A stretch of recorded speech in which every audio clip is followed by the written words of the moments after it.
Box office expectations these days are all the buzz. Sometimes a lot of people care more about box office than the actual quality of the film or even watching the film these days. Well, James Gunn wants people to stop talking about the box office because he says you don't know what you're talking about, which is fact for about 99% of the people on YouTube.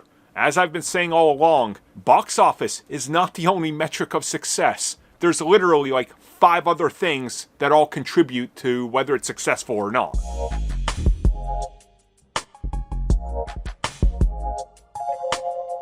So we've heard that the low end of Superman's break-even is $650 million, and Superman is clearly not going to hit that no matter what. So things are, again, looking dire depending on how you look at it. We know that the film was well received, so naturally the sequel will make more if things go according to plan. So when it comes to box office expectations, a lot of people have been telling James Gunn that they're worried that the film is a failure, that it's never going to make 650 to break even, and that it's not a success. They're telling him it's not a success. So he decided to call these people out by saying, "You don't know what you're talking about, and everything you're saying is false."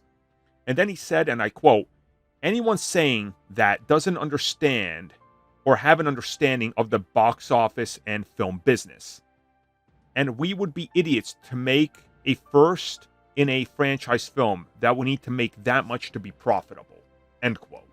So what he's talking about here is, yes, the box office for Superman does need to be rather higher because of the cost and everything like that. And once the theaters take their cut, sure.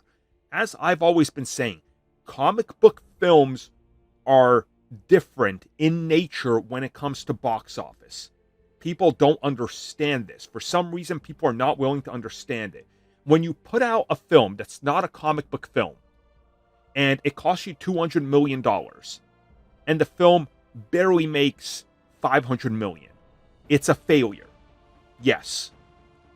Superman, if it was made for $200 million and makes only $500 million, and I'm just using these for example, it's a victory. Why? I know you're asking that. Why? Explain it. Because of the merchandise. Because of everything else included. That's why.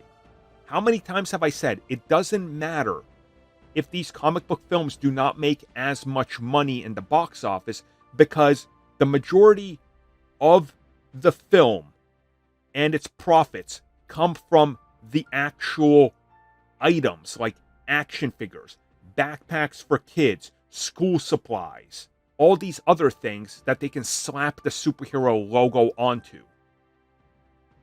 I've been talking about this since the podcast started here. I've been talking about how Spider-Man outsells every other superhero combined by a factor of 10 to 1. So combine every DC hero and every Marvel hero, and for every one thing that they sell, Spider-Man sells 10.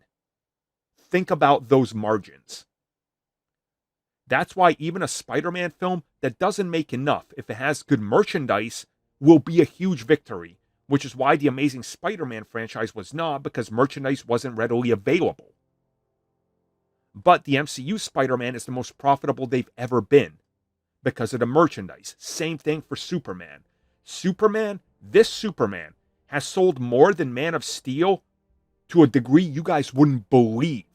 I saw numbers. I actually thought they were a typo, because Man of Steel killed the Superman brand while Superman revived it.